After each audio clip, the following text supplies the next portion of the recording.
Unacademy. Welcome शालू। एक brief introduction दीजिए अपना। गुड इवनिंग सर, मेरा नाम शालू कुमार है। मैं उत्तर प्रदेश के जिला सहारनपुर की निवासी हूँ।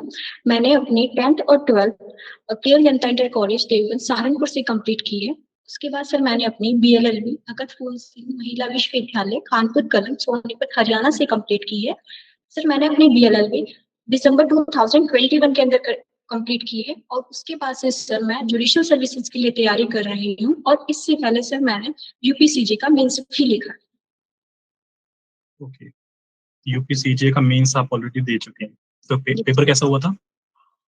सर अच्छा था, थोड़ा लेंथी था but it was okay. Okay, तो आपने जैसा कि बताया कि आप प्रैक्टिस में नहीं है, बिल्कुल नहीं है। नो सर, मैं प्रैक्टिस में नहीं। ओके, तो कभी आपने सोचा कि इंटर्नशिप या कुछ ऐसा कुछ आप लोग? सर मैंने सोचा था लेकिन लॉकडाउन की वजह से कोविड आ गया। कोविड की वजह से सिचुएशन ऐसी हुई कि मैं जो जुडिशियल सर्विसेज की तैयारी की साइड हो गई और क्योंकि मैंने जब ग्रेजुएशन में कर रही थी तो उस बीच के 4th ईयर के हाफ के बाद 5th ईयर तक मैं घर पे ही रही। तो उस बीच में मैंने अपने समय को जुडिशियल प्रिपरेशंस के लिए यूटिलाइज किया और वहां से फिर मैंने इसकी तैयारी स्टार्ट कर दी। तो फिर सर वो उस चीज के बारे में सोचा ही नहीं। ओके, तो कोई 2 रीजन बताइए कि हम आपको एज अ एपीओ सेलेक्ट कर सकें। सर पहला रीजन तो यह है कि मैं बहुत ऑनेस्ट हूँ। मैं अपने काम के प्रति बहुत ज्यादा ईमानदार हूँ, हार्ड वर्किंग हूँ और मेरे अंदर पेशेंस काफी है चीजों को डील करने के लिए। जैसे कि एग्जाम्पल के तौर पर ही मैं आपको बता सकूं कि मैंने कोई इंटर्नशिप नहीं की और एलएलएम में पार्टिसिपेट नहीं किया, तो पेशेंसली मैंने चीजों को हैंडल करना सीखा है। इस वजह से मैं इस जॉब के लिए सुटेबल हूँ।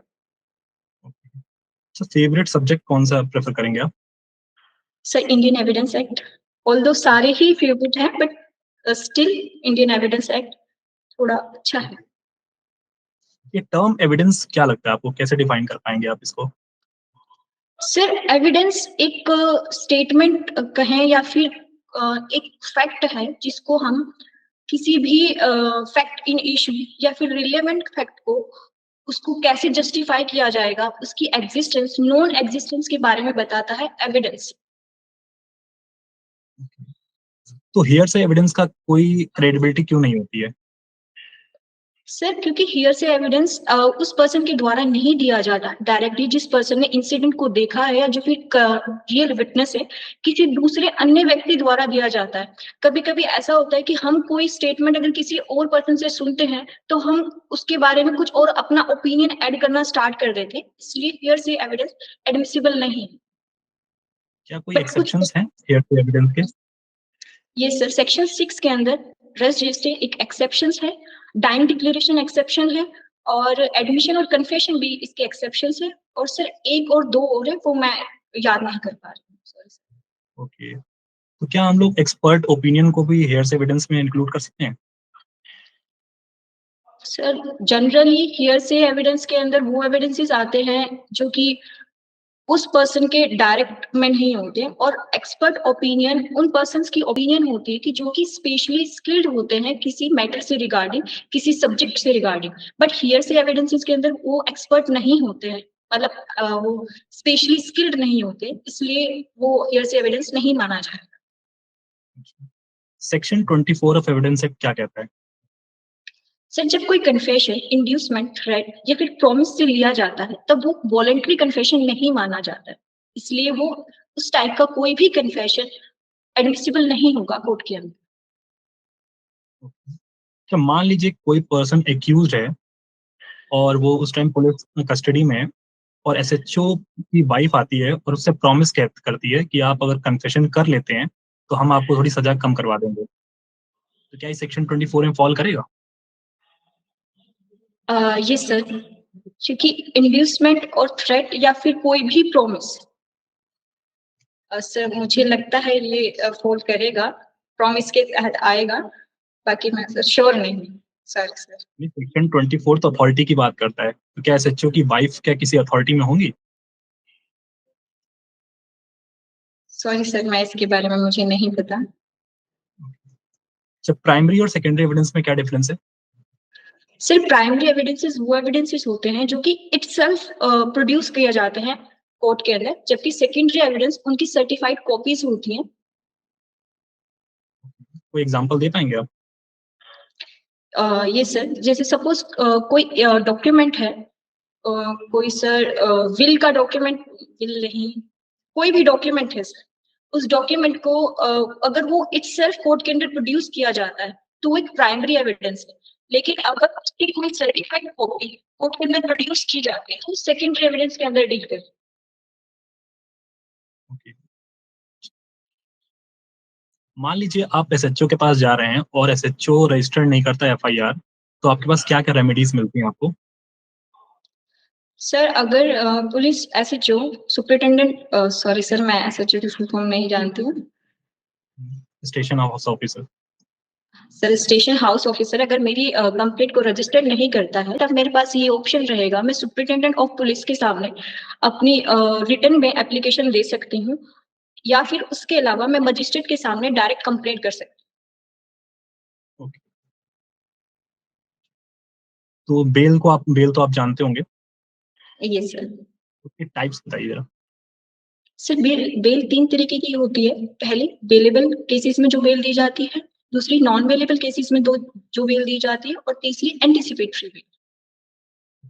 तो एंटीसिपेटरी बेल आप कहाँ पे अप्लाई कर सकते हैं?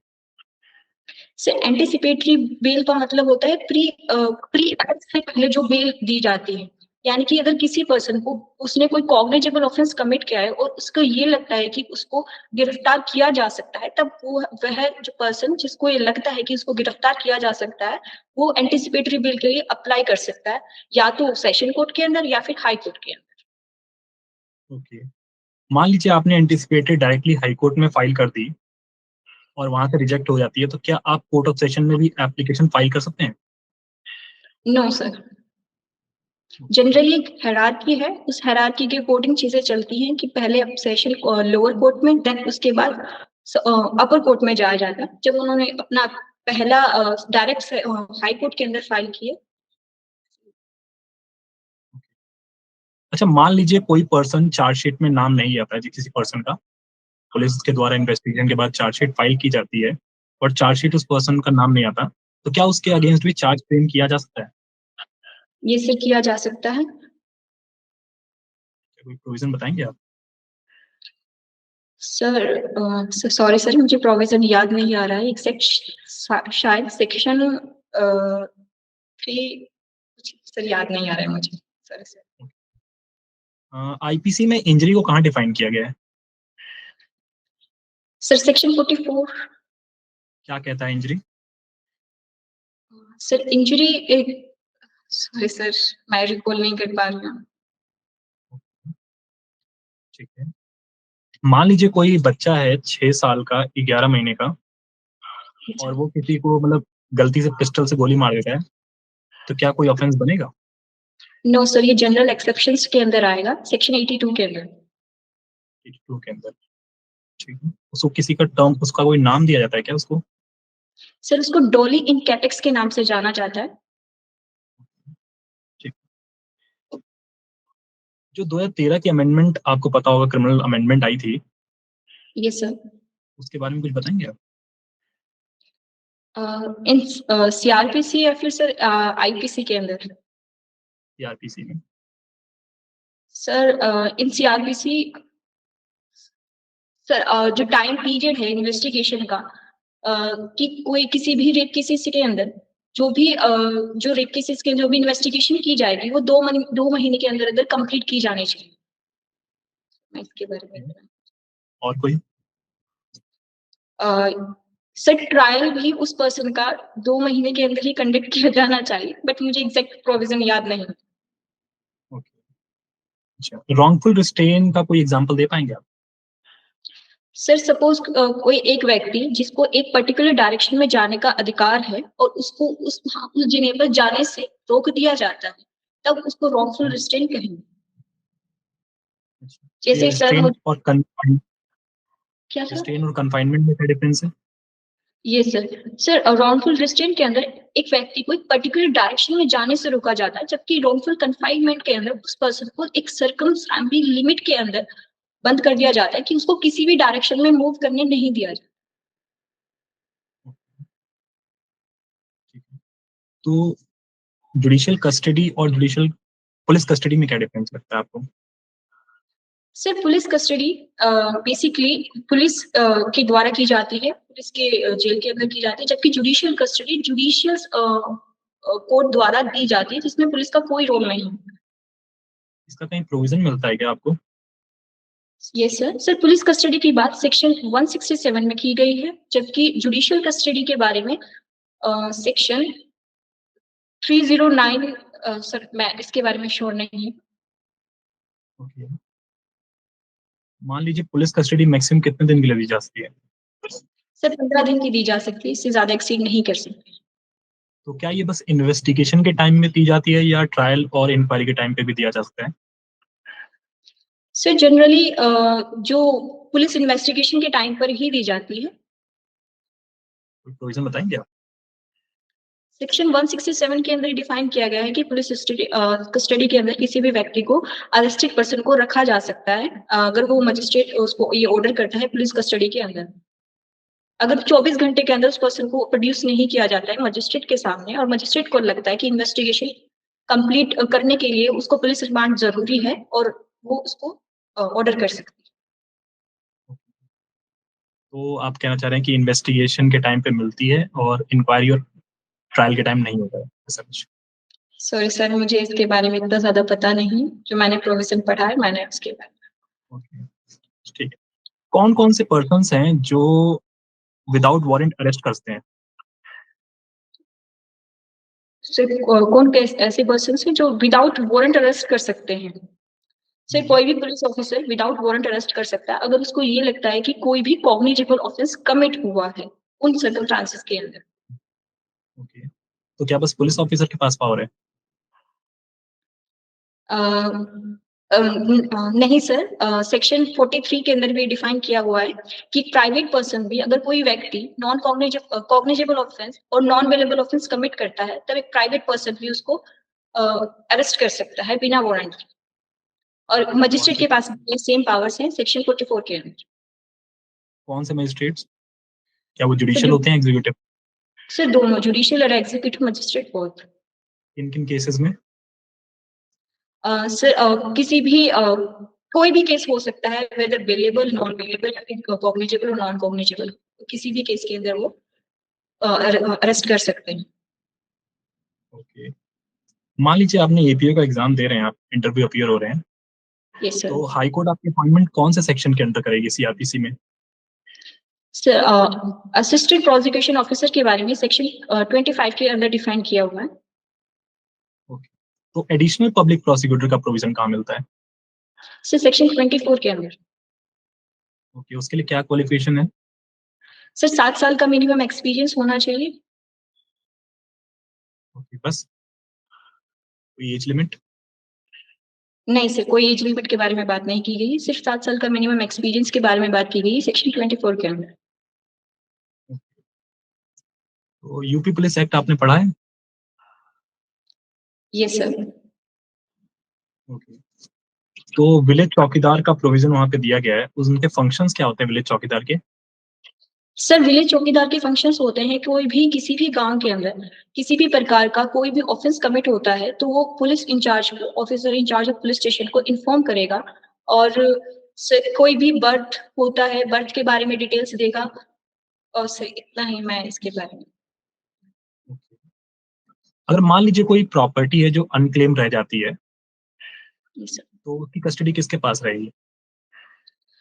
सर जब कोई प्रॉपर्टी अनक्लेम प्रॉपर्टी है सेक्शन 24 और 25-26 सर मैं यही सेक्शंस हैं उन सेक्शंस के अंदर पुलिस ऑफिसर किसी भी अनक्लेम प्रॉपर्टी को अटैच कर सकता है उनको कॉन्फिस्केट कर सकता है और उसके बाद उस प्रॉपर्टी को प्रॉपर जांच के बाद मजिस्ट्रेट के को प्रोड्यूस कर देगा। मजिस्ट्रेट कॉग्निजेंस किन तरह से ले सकते हैं, कितने तरह से? सर मजिस्ट्रेट पुलिस रिपोर्ट पर कॉग्निजेंस ले सकते हैं, इंफॉर्मेशन किसी कंप्लेंट पर ले सकते हैं और खुद किसी इंफॉर्मेशन के बेस पर भी कॉग्निजेंस ले सकते हैं। कहाँ दिया गया है provision? Sir section 190। 190। Yes sir. Court of session trial से क्या समझते हैं आप? सर जिन भी केसेस का ट्रायल कोर्ट ऑफ सेशन के द्वारा किया जाता है वो सेशन कोर्ट के ट्रायल कहलाते हैं। उसका कोई प्रोविजंस या कुछ ऐसा बता पाएंगे आप? ये सर सेक्शन 237 से लेकर 250 तक कोर्ट ऑफ सेशन के रिगार्डिंग ट्रायल्स को डिस्क्राइब किया हुआ है।